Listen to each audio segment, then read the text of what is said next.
Okay, here we go. Stand by. 3, 2, 1, action. Assume nothing. Brash, bald-faced blasphemy. Question everything. I find it extremely hard to imagine. Open your eyes. It is quite all right to be an atheist. The fastest growing group of people in the country has been measured as being those who have no belief or who are atheists. You don't have to be apologetic or quiet about it. Challenge the opposition. You see religion on 100 fronts losing the argument. And start thinking. This is The Thinking Atheist Worldwide. I know this show's about weird beliefs. Some of the strange stuff we used to hold is fact. I mentioned sort of as a primer on social media when I was a fundamentalist Christian youth in the height of the satanic panic. We were worried about demons in our rock albums, backward masking. If you were to play Ozzy Osbourne's album backward, you might open a portal into the spirit world. That would qualify as a weird belief. I had a friend named Gwen who admitted to me when she was younger, her mother warned her to never wear boys' jeans, because if you wear boys' jeans, you might get pregnant. As a religious kid, I used to believe that the eye on the pyramid on the back of the dollar bill was satanic in some way. It was the eye of the devil or something. I guess most of mine happen to be religious now that I think about them. Like when we were in church and you would have monthly communion, where they'd pass the wine or the grape juice, rather, and you'd have the wafer, the bread, which was supposed to be symbolic of the flesh of Jesus Christ. We didn't believe in transubstantiation. We were Protestant Christians. But it was said that you should never take communion if you had sin in your heart. So you had to purify your heart. You had to make sure you said a prayer of forgiveness right before you took communion. Otherwise, I don't even really remember what the punishment was. I don't know if it was hell or something else, but it was a dire punishment. Something really bad would happen to you if you had committed a sin, if you had a bad thought, if you had wronged someone, if you told a fib, if there's anything imperfect in your life at the moment that you drank the wine and you ate the wafer, that was really, really bad. And it was a big deal. It was a big deal. Those kinds of things, they're rampant among humankind. People believing all kinds of strange stuff. Have you heard of the Breatharians? I hope I'm saying this right. Breatharians don't eat any solid food because they believe that they can survive on the cosmic energy in the air. All right, so they're living on air, mostly living on air. And of course, doctors and dietitians and nutritionists and most of the rest of us are just horrified at this idea. Apparently, they sort of segue you into it, right? So you have a regular diet, and then you become a vegetarian, and then you become vegan, and then only raw food, raw fruit, and then it's just like a little bit of liquids. Just a little bit of liquid and a lot of sunlight. They say you can go for months and months and months without having anything at all other than perhaps a cup of tea. You're living on air and sunshine. Vice had an interesting article about breatharians, and they said that apparently a lot of these people who preach breatharianism, they keep getting caught with like hidden food. So, somebody's saying that I'm one with the cosmos. I'm breathing in my nutrients. I am at one with all living things and require no solid food. And then they look in their car and there's like a box of Twinkies and a Slurpee. Oh my God, I can't imagine. I mean, that's not even living without the taste of delicious food in your mouth. This is such I think a requisite for the true human, for any living thing to be able to enjoy food. Oh, breatharianism. And yet it's out there. People believe it and people do it. Now, there was a teenager in Switzerland back in 2012. This was reported in the Zurich newspaper. They didn't give her name, but she was a woman in her 50s, and she decided to become a breatharian and live only on sunlight. She's dead. The breatharian diet, for lack of a better word, killed her. And yet she continued to hold on to and embrace this idea, till the very end. Her body emaciated. She must have been just racked with hunger pain, her body craving nutrition. Why would she continue? Why in the world wouldn't you go eat something? And I think this speaks to the power of the irrational mind and the serious and even often dangerous, even lethal tendency many people have to hold on to those ideas to the death. It's crazy. She was following the example of some Indian guru who claimed that he had lived without food for 70 years. Bullshit. Bullshit. No way did he live on sunlight for 70 years, sorry. Check that dude's car for Twinkies and a Slurpee. There's no way he lived for 70 years on air and sunlight. You got people who believe in psychic surgery. Those guys in the Philippines who supposedly are able to use their fingertips and hands to pierce the skin without piercing the skin to remove your cancer. And those people pay money to go see the psychic surgeons, and then they go home and die. You got people, and I used to be one of them to a degree, who think the Grand Canyon was created in a matter of minutes during Noah's flood from the book of Genesis chapter 6. Oh, the Grand Canyon. Well, obviously, there must have been something pouring up out of the ground. This is where the earth cracked open, right? The waters didn't just fall from the sky in the form of rain, but the earth opened up and the waters came from within, which also makes no sense because apparently I was able to reconcile in my mind that the molten earth's core also possesses lakes, oceans. Where's the water coming from? I used to believe weird things.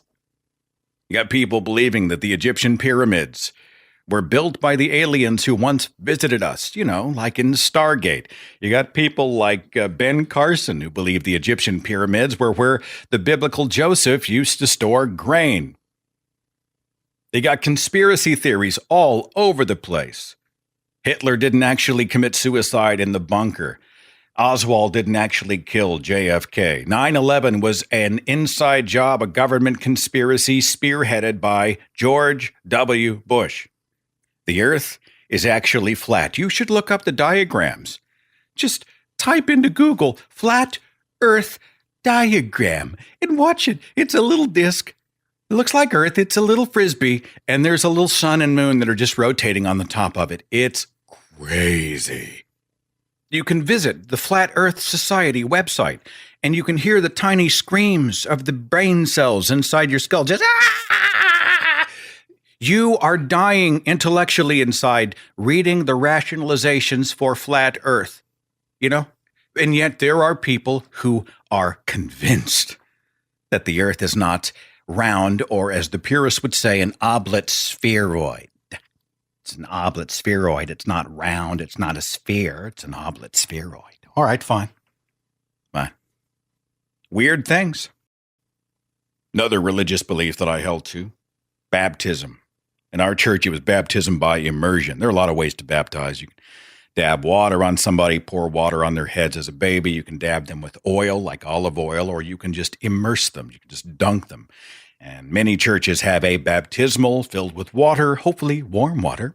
And you are dying to sin, and you are then being resurrected in Christ. It's a symbolic act. It's an outward representation of your inner salvation. So this is the progression. You say the salvation prayer, but then you're supposed to demonstrate that salvation with an outward profession that is baptism.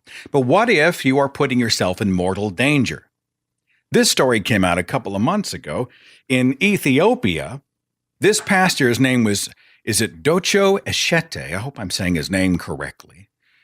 He was encouraging the members of his flock to participate in this outward expression of their inward salvation. So he gathered at the southern end of a lake called Lake Abaya with about 80 members of his congregation for the purpose of baptism, a symbolic gesture, a tradition, in fact, a biblical command. The problem is Lake Abaya is filled with crocodiles. Now, on top of that, the supply of fish in the lake has been dwindling, so there's less of a food supply for the crocs. I wonder what other tasty morsel might wander into the drink. That's exactly what happened. Pastor Echete's out there, and he's got a line of people that he's baptizing. 1, 2, 3, 4, 5. And a crocodile emerges violently from the murky lake water to baptize him. It killed him. The guy is dead because he was so married to this religious tradition, this weird belief, that he was willing to walk purposefully into crocodile-infested waters to baptize his flock. I don't know if it qualifies as a Darwin Award. I'm going to let you hash that one out in your own mind.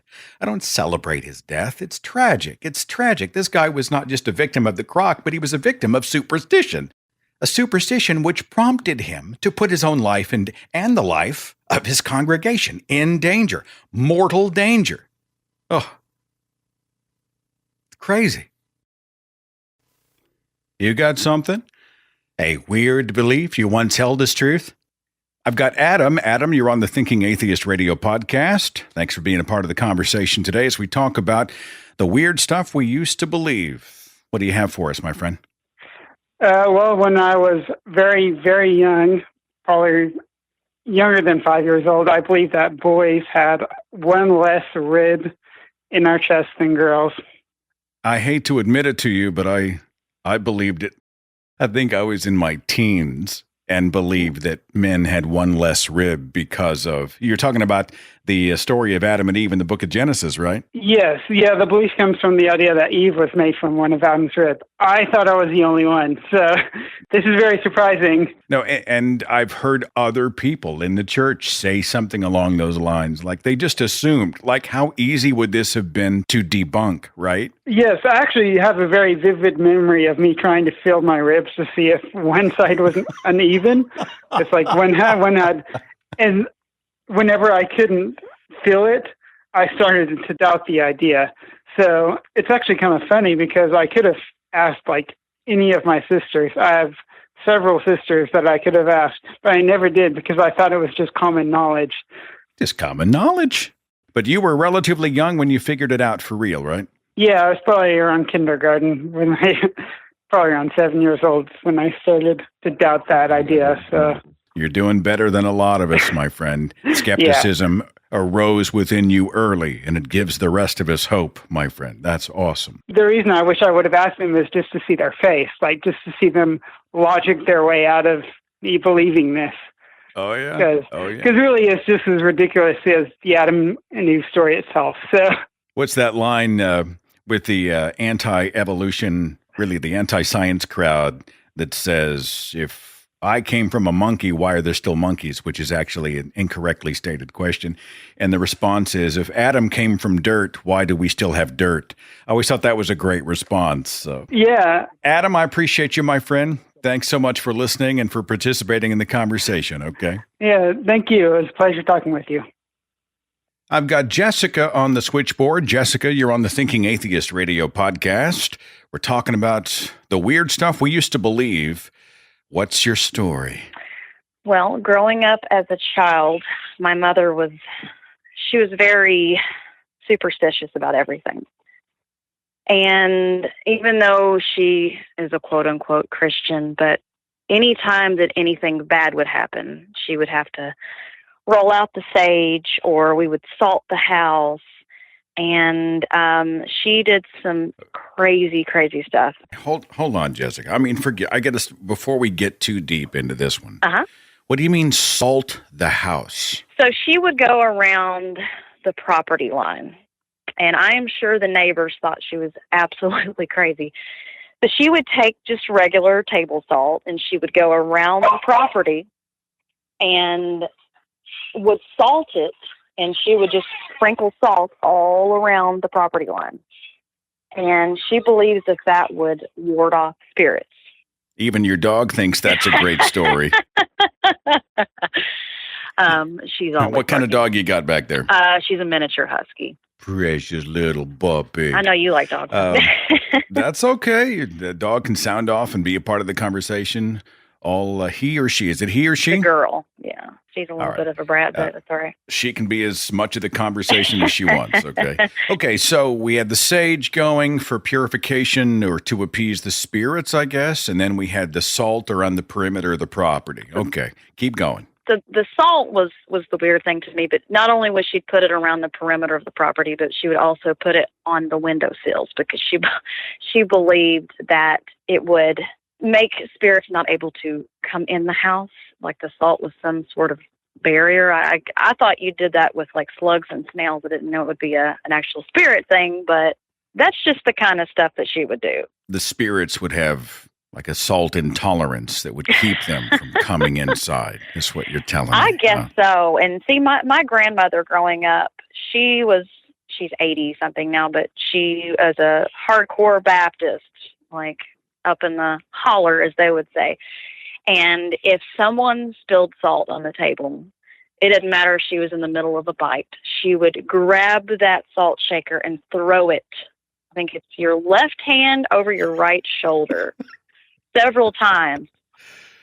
And I, as a kid, it freaked me out. So that's the kind of stuff that my family did. Well, my mother. So there's side of the actually family. a procedure to it. It's left hand, over right your shoulder. right shoulder. Yes. Right shoulder. Okay, that's good to know. I mean, in case you and I ever need to ward off the salt intolerant spirits. Were there any other superstitions that you remember from your youth? I know that one time we came home, and this sounds so silly. So like when a candle is going, how there's soot that basically goes around like the top of it. And I guess some of that got on like a white trash can we had or something. And I guess it's one of those, if you're looking for something, you'll find something. But she would look at that and would see like the soot on the trash can, and she would say, "Oh my God, it's a spirit trying to contact us. There's somebody here." She was very, very, very superstitious. Like she would play she'd have like a tape recorder and just kind of let it go, and then just record basically the air, and then she would play it back, and then any little tiny noise, she's like, "That is somebody trying to contact." It seems like there's always trying to contact somebody, but she also wants to keep them away. So I don't know. Jessica, how much of this rubbed off on you, if any? So this is kind of embarrassing. But when I first... You don't have to tell me. I mean, you don't have to, no. go there. No. Oh, okay. All right. When I moved in, so I've lived at my house for 8 years. And when I first moved in here, she and I together, my husband was actually overseas. That's what we did, was we salted the property. That's kind of like you move into a new house, you salt it, you pray over it, and then you're golden, I guess. But there was never any like explanation as to why they did it. There just always something bad was going to happen. Another thing, and I actually asked my dad last night, I said, because my mom, like I said, she's very, very superstitious. And you would think that she would be like a pagan or something, because that would make more sense.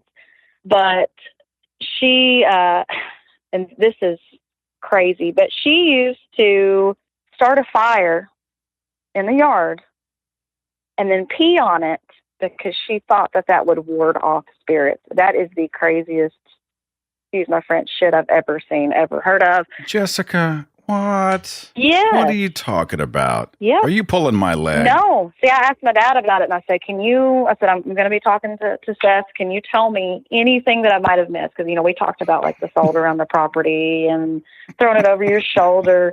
And he said she used to set like a little miniature bonfire, and then she'd go pee on it. And how do you pee on a bonfire if you're a woman? Like logistically, I'm not trying to get too graphic, but I'm like, how do you manage that? I don't know if she would just pee in a cup and then throw it on there, but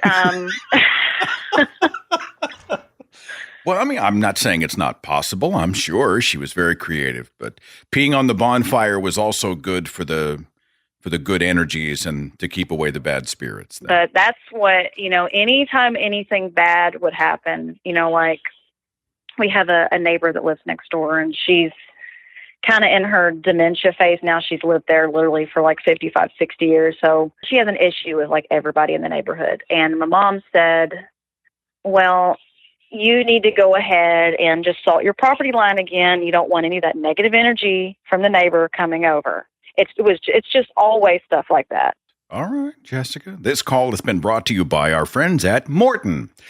So my first thought was that we ought to sponsor this particular episode with a salt company. So, Jessica, you're awesome, and thanks for sharing. That qualifies. That's a great story, and it's something we can sort of chew on. And if anybody's got bad juju out there, they can just go down, pick up some salt, just go around the property line. Maybe it'll help out. Okay. Let me tell you, I've been wanting to talk to you for a while. I'm glad that I was able to do that, and I know that was a little weird and strange, but that's the point of the whole show. We wanted weird and strange, Jessica. So thanks for listening, and thanks for participating, and all my best to you, okay? Thank you so much.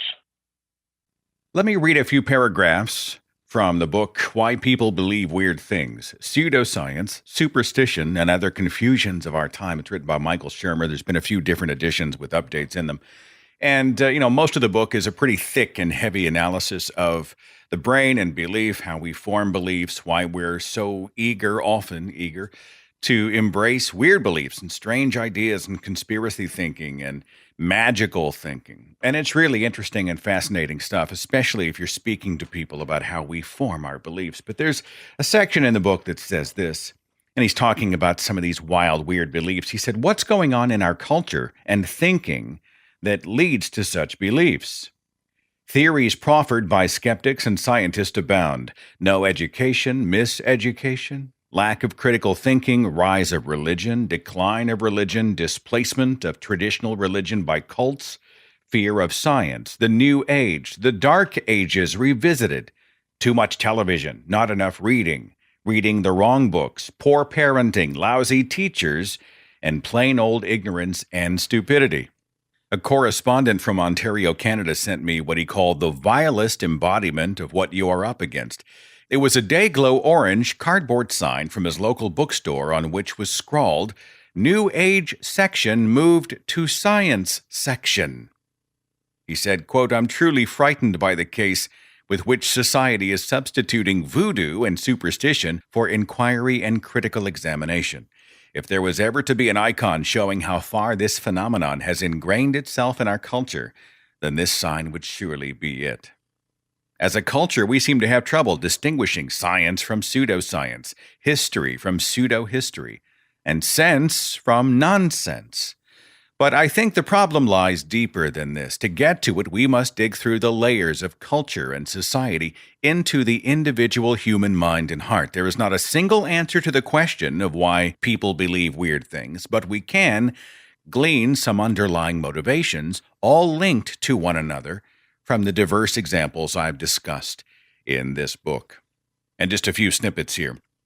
More than any other, the reason people believe weird things is because they want to. It feels good, it is comforting, it is consoling. Many weird things offer immediate gratification. The 900 number, psychic hotline, is a classic example. I guess that's kind of a dated example. Immediate gratification of one's beliefs is made all the easier by simple explanations for an often complex and contingent world. Morality and meaning. At present, scientific and secular systems of morality and meaning have proved relatively unsatisfying to most people. And hope. Hope springs eternal.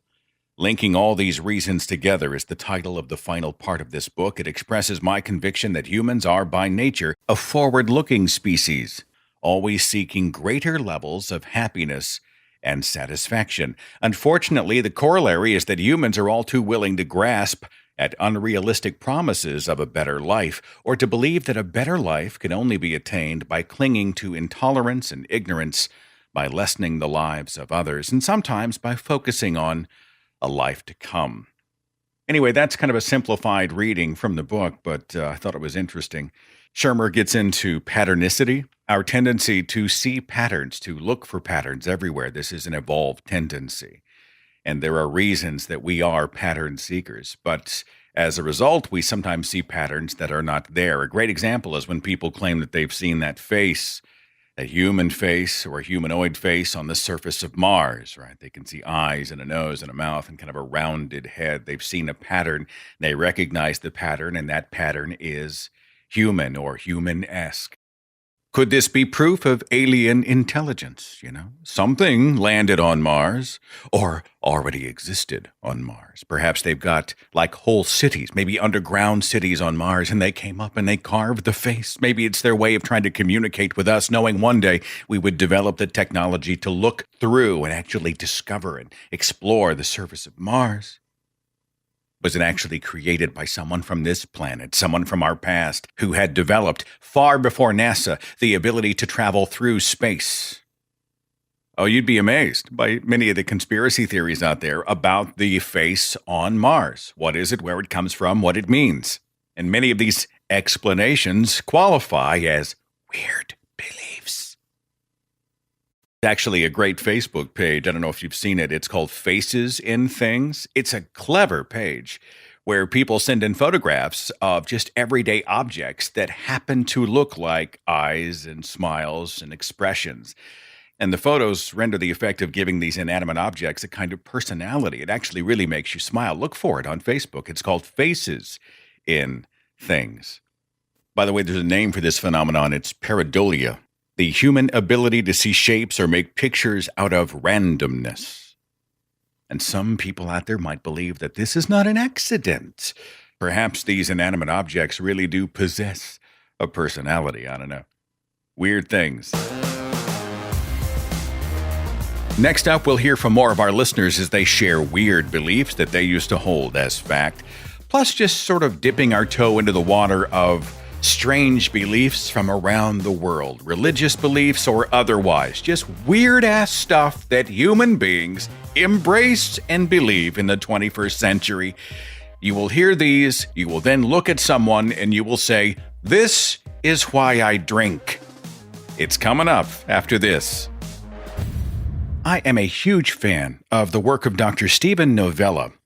You might know him from the Skeptic's Guide to the Universe podcast. He is a neurologist, he's an educator, he is a debunker, and he's also a professor teaching science and critical thinking at the Great Courses Plus. He's got a great lecture there. It's called Your Deceptive Mind, a Scientific Guide to Critical Thinking Skills. It is such a good fit for today's discussion because we're talking about how our brains can be tricked. Even intelligent people are not immune to this. We confuse pseudoscience with real science. We see a whole planet of people who believe in gods and angels and demons and whatever. We see scammers bilking people out of their money and property. Dr. Novella has a whole lecture just on bad science and the astute observation that scientific authority cannot ever rest in just one person. Hello, peer review, right? Challenge and testing and retesting claims to verify that they are in fact true. Your deceptive mind is essentially a tool to keep us grounded, rooted in the evidence, and protected in this world filled with woo. Right now, for a limited time, my special URL gets you a free 30-day trial to the Great Courses Plus, so you can watch this and any one of over 10,000 lectures for free for a whole month. The world's best professors streaming right to your computer, your smartphone, laptop, or television, teaching on the subjects that interest you. So start your free month right now. You will love it. Sign up at thegreatcoursesplus.com/Seth. That's thegreatcoursesplus.com/Seth.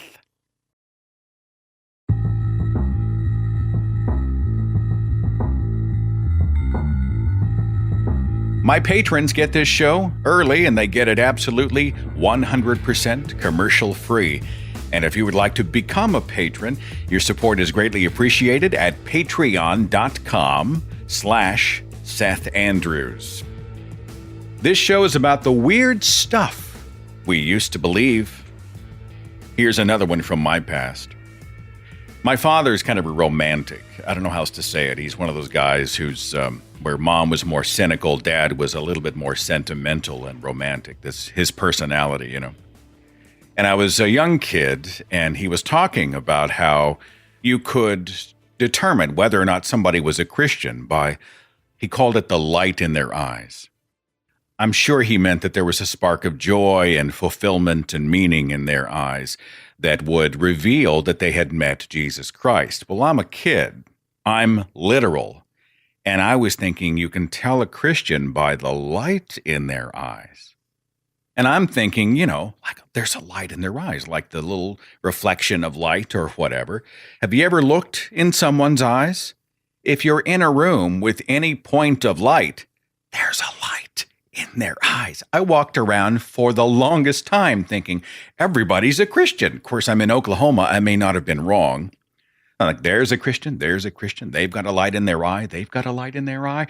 Praise be to the Lord Jesus Christ. So many people have met my Savior and will join me in heaven. I see the light in their eyes. This is real. This is something I had done for so long when I was a kid. And of course, whenever the obvious was revealed to me, I just felt like an idiot, which is often what happens when you are educated in this way. Oh, yeah, wait a minute.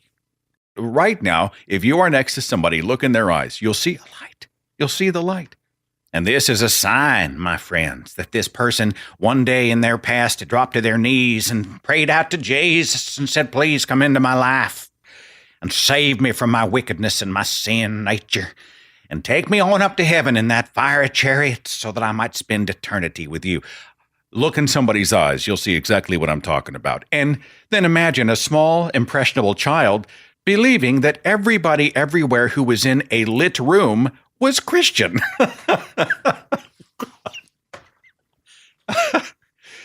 Oh, I used to believe weird things. I've got Jenny on the switchboard. Jenny, you're on the Thinking Atheist radio podcast. How are you? Good. How are you? I'm very well. We're talking about the weird stuff we used to believe. And everybody seems to have a story. What's yours? My story is back in the early 90s when the Gulf War was on.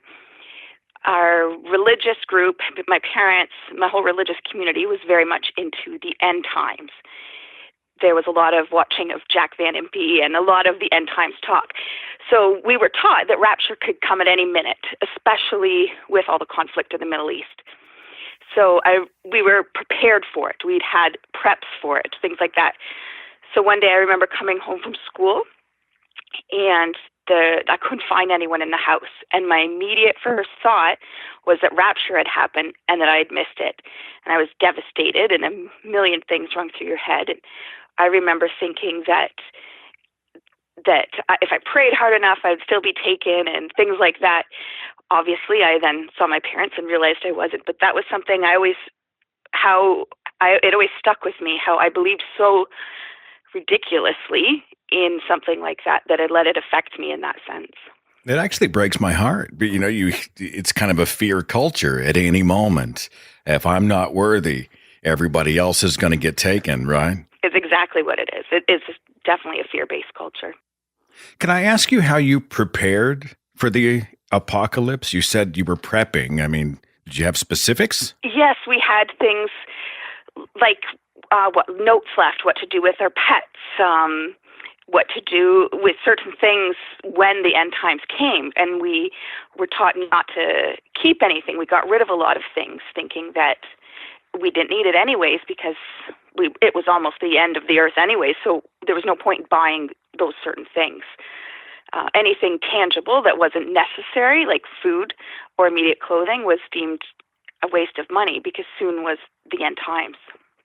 So you lived in kind of a minimalist home then? It wasn't 100%. It wasn't minimalist. It was just anything unnecessary, especially during that time, was seen as ridiculous or just unnecessary because we wouldn't be there to enjoy it anyways. I guess we could always pitch that to the devout fundamentalist Christians, like seldom tiny homes. Have you seen those things? There's like 150 square feet of living, bedroom, dining space. Especially if Rapture's coming soon. Yeah. I mean, who's good? I know I think it was a fake story at the time, but it's still an ingenious idea. This whole notion of pets. Yes. If the believer is raptured and, your dog Cookie is left, right? Dogs, what if dogs don't go to heaven kind of thing? Right. Who's going to take care of him? This is a great business opportunity for you and me, Jenny, right? Yes, it really is. So even though you despise the atheist religious people or often don't understand or have to reject us, yes. Who's going to take care? It will be us, won't it? It will be us who comes in and saves the day and takes care of your little dog. Jenny, I'm glad you escaped all that nonsense. It is a great story, too. Thanks for sharing it on the radio, and all my best, okay? Thank you. I've got Sonia on Skype. You are on the Thinking Atheist radio podcast. What's going on? Nothing much. We're talking about some of the craziest things that we used to hold as truth or fact. Got an example or three for me? Yes. Do you want me to give the context first or just jump into Yeah, I mean, give me the story. What's up? Well, I was at the time with my social group was all like woo-woo people. And I went to a lot of workshops and was studying under a Peruvian shaman. I did a lot of meditation and weird exercises. And a side effect of being in constant altered state was that I started to believe that I had been chosen to speak on behalf of Gaia, which is Mother Earth, and I was channeling her and to share her message to the world, and had a blog that was actually quite popular. I mean, you had YouTube with that weird robot voice that would take my messages and play it, make a video on YouTube, and I was really popular in the David Icke forums. Okay, hang on, Sonia. Yes. So is Gaia like Aowa in Avatar, like this sort of energy that connects all life and living things? Well, it's Mother Earth. All right. It makes sense. Mother Earth. Yeah, because I'm really big on the environment and ecologically friendly, and was never really big into like religion or angels. So it made sense that if I was to channel something, it'd be Mother Earth and not like God or the angels. So were you like a priestess for Gaia, or were you? No, I was Gaia's daughter of truth, and I was her messenger. Okay. Oh, that'll look great on a resume. Hang on, Gaia's daughter of truth. So you were then dispensing wisdom online for others to hear? Yes, and I even would channel, like people would send me private emails with like something they were dealing with, and I would channel Gaia for them and give Mother Earth's answer, always for free. It felt weird to ask for money, but I've had people send me gifts because I changed their lives. Okay, all right, hang on. How did you hear Gaia's voice? Were you high? It was like a natural high, like, because if you do a lot of meditation and weird exercises, your brain gets altered, and it felt real, and it felt like an external message being downloaded into me. It didn't feel like I was making this shit up, even though I was. And that's actually a common thing with channelers. Like I had interactions with a popular YouTuber who channels God and trying to make her see the light. And she says, well, I find it hard to believe that you actually channeled anything, because to channel, you have to believe. And it's probably like the dark speaking through you and stuff. And that in her email, she says, it's not me saying this, it's being channeled through me. That's how it feels. Sonia, you could have turned the tables and said the exact same thing about her. I think you're being misled by a dark spirit. We had a lot of exchange, and some were nice and some not so nice. But she says, like, the other side came through and told me that they stand by the message they gave me, and I stand behind my assertions. That conversation alone, I think, would be a good reason to get high. I mean, after a while, I think you just bang your head against the wall. No, like I was high for 5 years. Like, that's enough. And on top of that, I had these weird psychogenic non-epileptic seizures like daily for 3 months. that was exhausting. And I looked like I had Parkinson's. Thank goodness I worked from home. And this just spontaneously happened to you? Yeah, well, it's because I had the reconnection, Seth. All right, yeah, hang on. What is a reconnection? I forget the guy's name who, quote unquote, brought it to the world. It's some American, but it's basically 3 sessions, and you have to pay $333. It's some kind of a mystical number with the universal energies. And it's 3 sessions where you are pretty much reconnected to the grid of the earth. And I believe that. Well, and for those, by the way, who are pointing at the podcast app or whatever, a computer, and saying, this is crazy, this is actually not unlike people who claim to hear the voice of the Holy Spirit in the Christian church and speak in other tongues, a manifestation of the Holy Spirit, or they faint in the Spirit. There are a lot of similarities that I'm hearing in Sonia's story. Would you agree? I mean, do you think they're similar in that way? Oh, definitely. And how Gaia, quote unquote, spoke to me, it's like in a flash, I'd get this surge of energy, and it's like within 2 seconds, like 1,000 to 200,000 word that would come later when I typed it of information came to me in an instant, and it felt like a download. It's crazy, but it's like you said, it's instead of being the Holy Ghost doing its thing with me, it was Mother Earth, because I'm a tree hugger. So you talked yourself into this, though. I mean, is that how you explain it now? Like, I was in some sort of an enhanced, altered state, and therefore I was not exactly myself? Is that how you would explain how it happened? Well, it felt real, but I also had the social group to go with it. Like one of my friends, former friends now, but was like a Doreen Virtue certified angel reader and still is.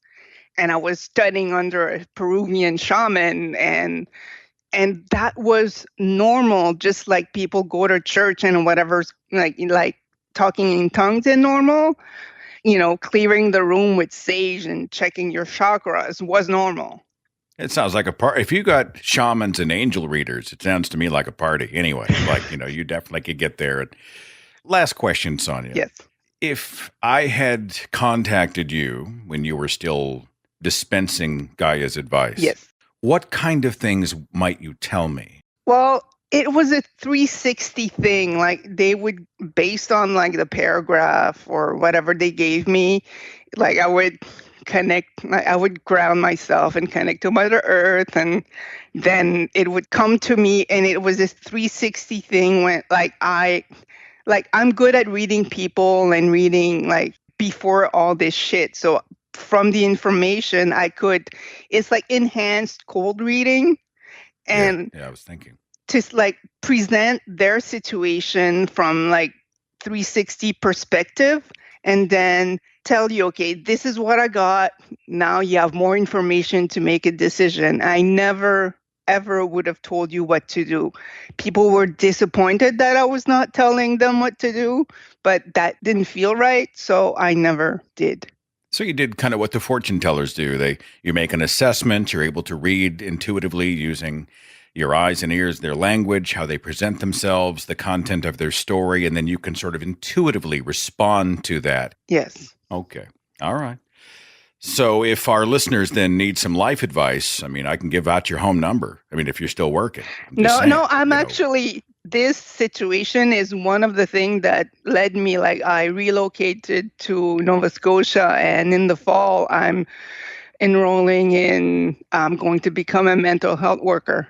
I'll be giving real help. Fantastic, Sonia. So the Woo Sonia and I, closed their shops, so they'll have to figure their own answer. Oh, that's awesome.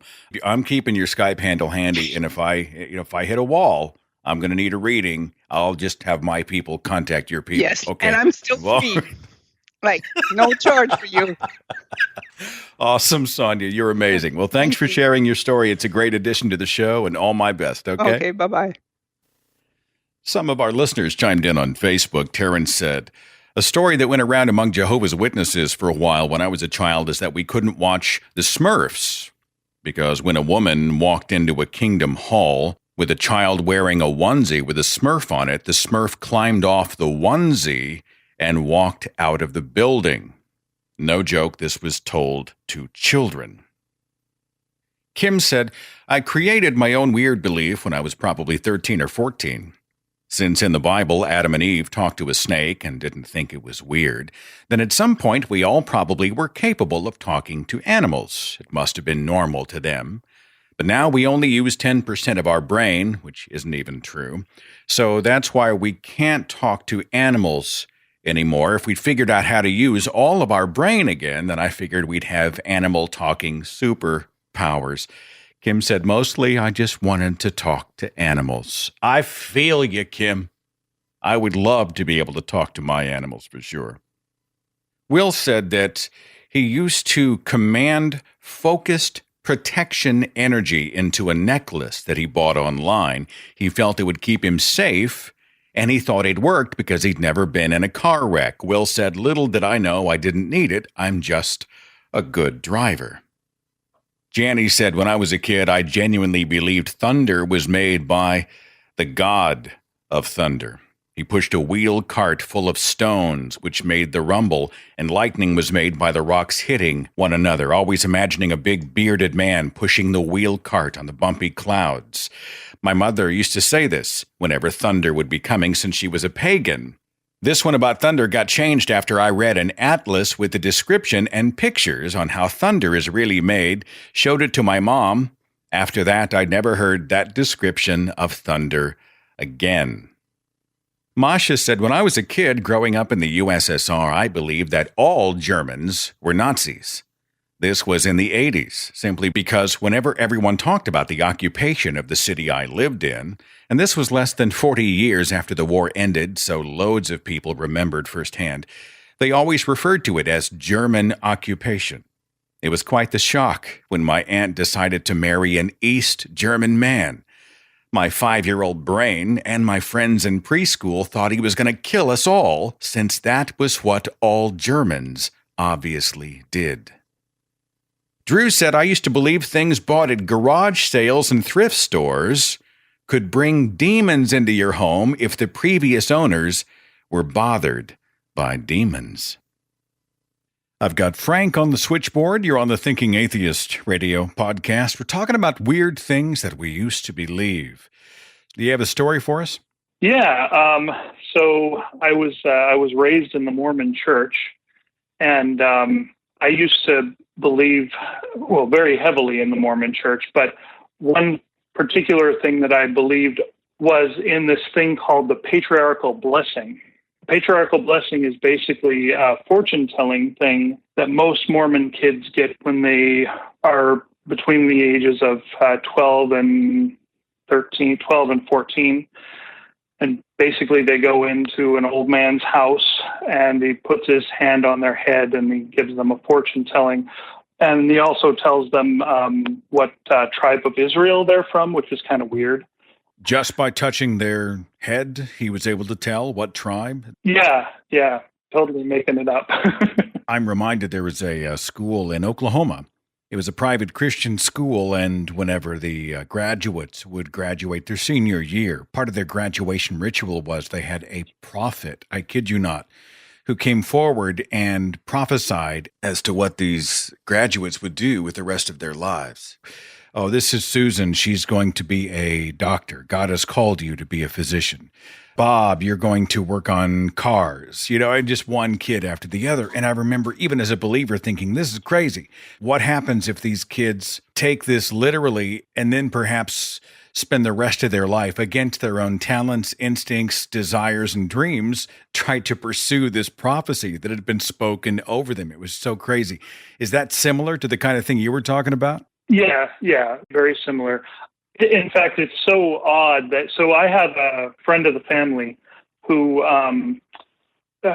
she's in her 80s now, maybe even in her 90s. Her patriarchal blessing said that she would see the face of the Lord before she died, meaning that the second coming would come before she died, if she was an obedient Mormon. So all of these things, had the proviso, of course, that you had to be an obedient Mormon. So, but anyway, so my patriarchal blessing said that I would have many children. Now that's a problem since I'm gay, and I knew even back then that I'm gay. So I just kind of filed that in the back of my mind. And then when I was 18, a roommate absconded with her half of the rent, and I had to go hand in hand to the bishop asking for help to pay the rent. And because of a previous incident, the church had in my records that I'm gay. And the bishop said, well, yes, I'll help you, but you have to go down to BYU for this therapy thing that they do down there. And I had no idea what it was. Gay conversion therapy? Well, I found out later that's what it was, but I had no idea what it was. I knew that it was supposed to help me not be gay anymore, but I didn't know at the time that it was shock aversion therapy, like electroshock therapy. Oh, wait. Hang on. They actually shocked you with electricity. Yes. Paint the picture for our listeners. I know they have to be wildly curious. You're in a room, and what happens? Well, to be clear, I did not actually go through with it. So what happened with me is I dutifully, as a good Mormon boy, I went down to BYU, and I had the forms in my hand, and they described what they were going to do to me, and I was like, fuck this, and I left. But I've had it described to me, and in fact, the guy who I lived with, who actually the bishop had move in with me, had gone through that program. He described it to me. And basically they hook up electrodes to your body, and then they show you pornography, both heterosexual and gay pornography. And when they show you the gay pornography, and they put a thing on your penis that basically can tell whether or not you're getting aroused based on the girth. Frank, yeah, is this real? I mean, at Brigham Young University, you're saying this happened? Yeah. They claim that it happened off campus, and I guess it was off campus, but it was down there in Provo, right next to BYU University. So, but yeah, if you became aroused by the gay pictures, they sent you a painful electric shock. And it ruined people. It was terrible. But I never went through it. I left. Frank, forgive me, but I'm not in any way making light of this horror of this terrible thing. But I'm still stuck on the electrode on the penis. Like, it measures what length? What does this device look like? So it's not an electrode. It's a device that, so if your penis is flaccid, then it's just kind of there, right? But if you become aroused, then the girth increases. So if the girth increases, then this device, whatever it is set off, and then you get the electric shock. So it would be like a monitored device that if it's, okay, you know what? I'm going to leave the rest up to the imaginations of the listeners, I think. Well, there's actually a movie that dramatizes it in a fairly decent fashion. It's called Latter Days. It's a gay flick from the early 2000s called Latter Days that your listeners can find. And that there's a scene in there where he's all, it shows pretty much what happened. And they don't do that anymore. In fact, the whole program eventually just turned into like a talk therapy program. And then eventually it sort of morphed into a gay meat market, and then they just closed it down. But there is sort of a happy ending to my part of this story. And that is that the bishop did pay the rent because I did go down there. He wouldn't pay any more because I didn't go through with it. But he did send Jim, who had already been through the program, and he sent Jim to be my roommate. And he thought that Jim having been through the program, could guide me through it. But instead, Jim and I became lovers. And we only lived together for that 1 month, and we were still lovers for a couple months after that. And he moved back in with his family. And I heard through the grapevine that he may have committed suicide a couple of years later, but wow. I don't know for sure. We did a broadcast a few months ago about gay conversion therapy, and it's just a horror all the way around. It is so wrong and so damaging, and the stories that come out of people who wrestle with their own identity and worth, and they're buying the lies taught to them by the church. It's tragic. How are you today? How's your life today? I'm great. We live in Kirkland, Washington, which is just outside of Seattle, and we own our own house, and I've been with this wonderful guy for 15 years. Wonderful. And got a great life. So, yeah, can't complain.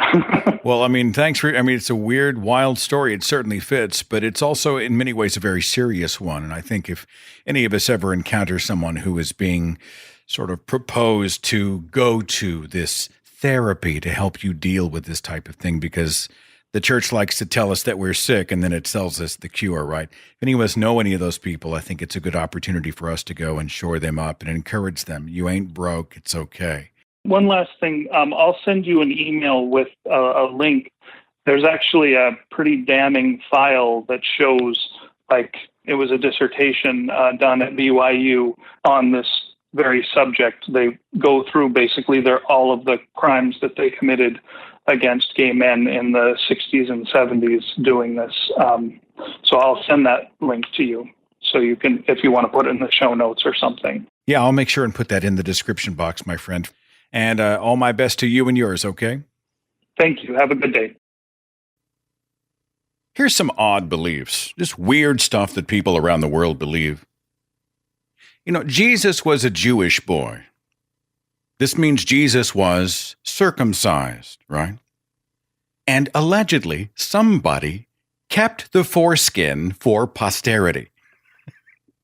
They're like, this is the Christ, you better keep that. That's kind of what happened, apparently. It has been claimed by people throughout our history that they, in fact, had possession of the foreskin of Christ's divine dick drape, the holy hood, the sheath of salvation, the foreskin. Yeah, somebody allegedly kept it. Apparently, there were 18 of them in existence during the Middle Ages, which means what? Jesus was either extremely well endowed or that he had 18 penises, like his human form was the equivalent of the freaky octopus garden sprinkler. Aha! You laugh, you mock, but the holy foreskin story was embraced by none other than the Catholic Church. Apparently, Charlemagne gave it, or a portion of the foreskin, to Pope Leo III in 800 CE. And it remained in the Vatican for about 700 years until it was stolen and rediscovered in Italy in the 1500s. There was another of Jesus's foreskins, which apparently appeared during the first of the Crusades in 1100-ish. It disappeared, then it reappeared about a century later, then it disappeared again and reappeared in the 1800s. Apparently, whatever this thing was stolen again by a priest in 1983.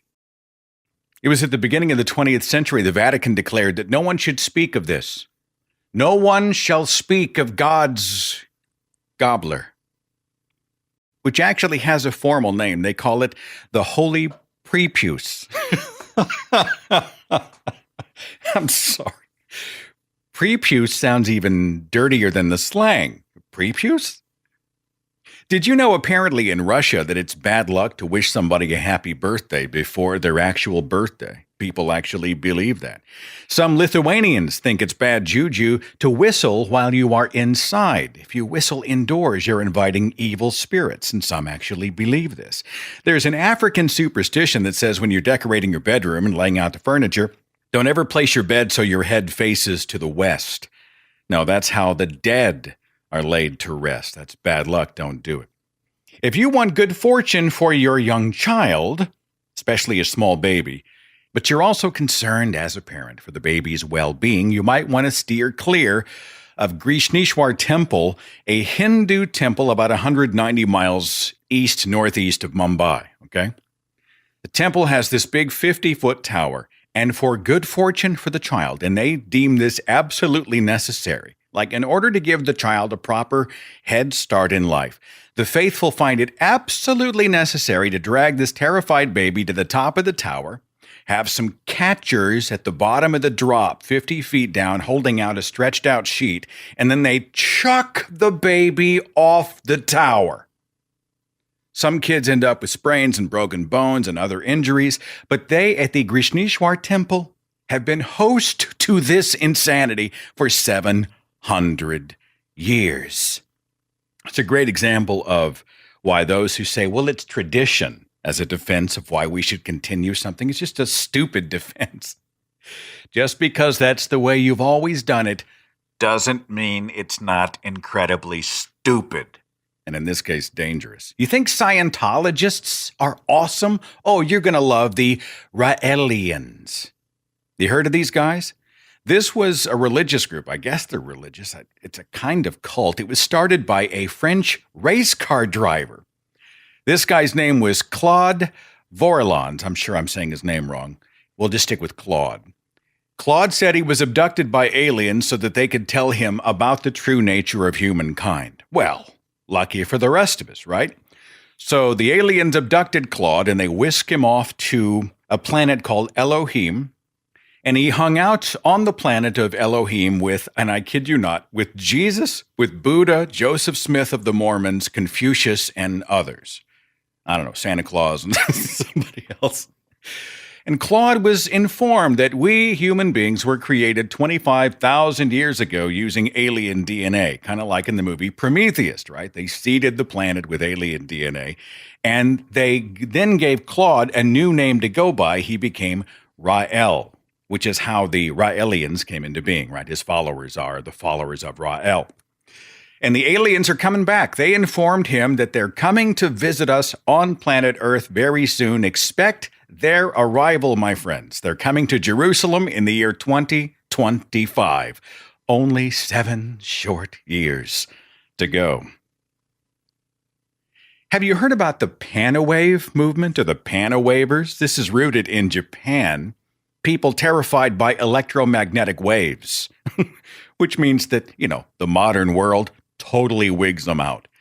According to them, electromagnetic waves are responsible for pretty much everything that's wrong with the planet, especially climate change. Global climate change is caused by electromagnetic waves.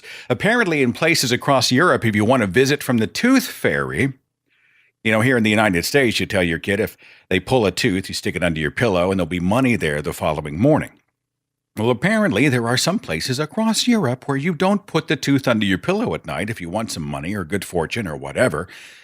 You toss the tooth onto your roof, and you wait for a visit from the tooth creature, who will then leave you cash. This is terrifying.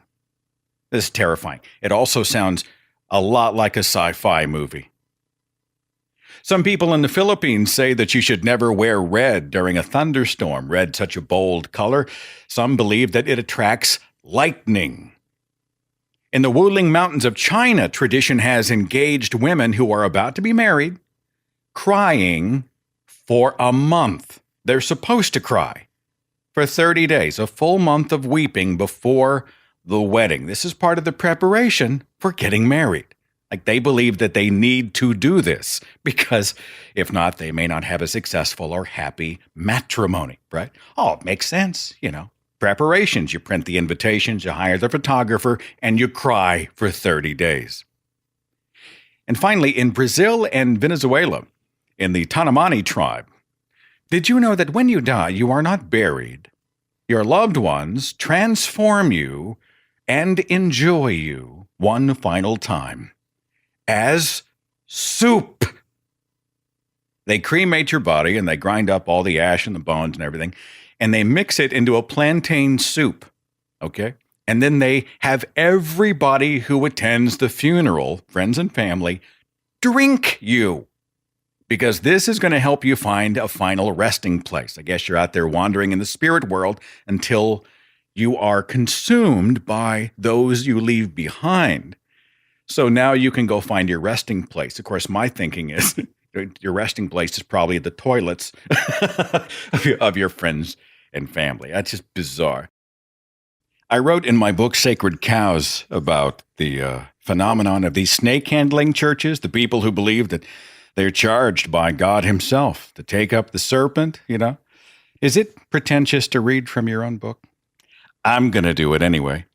The first chapter of Sacred Cows I called Once Bitten. I'll just read a few paragraphs from you because I like the way I said it in the first place. It said, scattered throughout Alabama, Kentucky, South Carolina, Tennessee, and West Virginia, an estimated 125 snake-handling churches take literally the words of Mark 16:18, they shall take up serpents, and if they drink any deadly thing, it shall not hurt them. They shall lay hands on the sick, and they shall recover. Except when they don't. At regular intervals, news reports surface about some poor schlub who was dancing, praying, flailing, and testifying when the venomous copperhead in his hands decided he'd had enough. Fangs went in, poison came out, and as snakes aren't exactly the most, social of creatures, the behavior is understandable. Hell, as a human being, I'm tolerant of crowds and commotion. But I'd probably start recoiling and gnashing if I found myself getting tossed around inside one of these clap traps. The fascinating part is that after these snake handlers pluck venomous snakes from under their comfy, warm rocks and cram them into sacks and dump them into cages, drag them into a church building and yank them around like armless puppets, they get snake bitten and then have the nerve to act surprised. And I get into the story of Pastor Jamie Coots of Middlesboro, Kentucky, perhaps the most famous, at least recently, the most famous snake-handling preacher, the guy who died, and then his son has decided he was going to take up the mantle. And I've got these little tombstone bullets, like little bullet points with tombstones, of other snake-handling preachers who named and claimed their own safety and protection from the venomous serpent, and then ended up dead by stupidity. There are more than 60 cases of death by snakebite in religious services documented in the United States. 60 people, over 60 people dead because they dragged venomous snakes into a church service because they held the weird belief that this was what God wanted them to do. I've got Kate on the switchboard. You're on the Thinking Atheist radio podcast. Thanks for listening. How are you? I'm great. How are you today? I'm good. We're talking about weird stuff that we used to believe. What do you have for us today? Well, this happened when I was very young, and it still gives me sort of a gut reaction today, even though I know it's crap. But I remember being about second grade, and I was roller skating. And my father had a crew that would work for him occasionally, and they happened to be black. And a truck full of people, mostly children in the back, sort of a flatbed kind of a truck with rails on it, I guess. And there were a couple of girls that were about my age, and one was hanging off of the back of the truck, and she said, "Can I come play with you? Can I try your skates?" And I thought, well, yeah, but she's asking, why don't kids just normally play together? So I said, hold on, and I ran in, and I asked my mom, and I remember very vividly she was doing dishes, like most moms do, and I said, Mom, there's some kids, and they want to play. Is that okay? And she looked out the window, and she said, no, that might rub off on you. What might rub off on you? The black of their skin. And I thought that they were like painted or crayoned or colored of some kind that was a pigment that I'm not exactly sure now that you're putting it that way exactly what I thought, but I thought that the color would rub off on me. So if I'm understanding you, Kate, you saw it as more of like a logistical problem or even a medical problem. Is it possible that your mother saw it from a racial point of view? She didn't want you to be infected with black? I mean, would that be fair? Absolutely. Yes, I think that's exactly, absolutely what happened, is that, no, the races were not supposed to interact together. I guess it was okay if they worked for my father, but not okay if the children played together. So now, looking back, I'm sure you have a much more enlightened view. It's got to sting a little bit, right, to know that exists. I think many of us have those types of things in our families, even further down the tree where you look and you're like, wow, what an unfortunate legacy, in the hopes of seeing better ideas, more enlightened ideas prevail, right? Yes, absolutely. Even when I think about it today, though, it's a gut reaction. It hurts my insides. So, Kate, if your kids were outside playing and the question was posed to you, how would you answer it today? Oh, it actually happened when my children were little, and I'm a grandma now, so this is even still a long time ago. I want to say probably mid-'80s. My daughter came in and said she had a new friend named Veronica that lived down the street, little Hispanic girl, and she was lovely, and her mother didn't speak English, and I approved of her playing with that child more than the other children on the street that were little hellions, if you will. So no. Oh God, I hope that wasn't me, Kate. We didn't live in the same neighborhood, did we? I hope not. I was kind of a hellion. Yeah. No, in fact, after that, it taught me, I think, to be a better parent. I'm glad to see more enlightened ideas prevailing with you and yours. It's amazing what kids can often teach us, right? I would agree with that, but also, when you speak to your children, using a metaphor, if you will, if that's the right word, might not be the greatest idea. Use actual clear sentences so your kids don't get the wrong idea and come up with something that's straight out of their own imagination.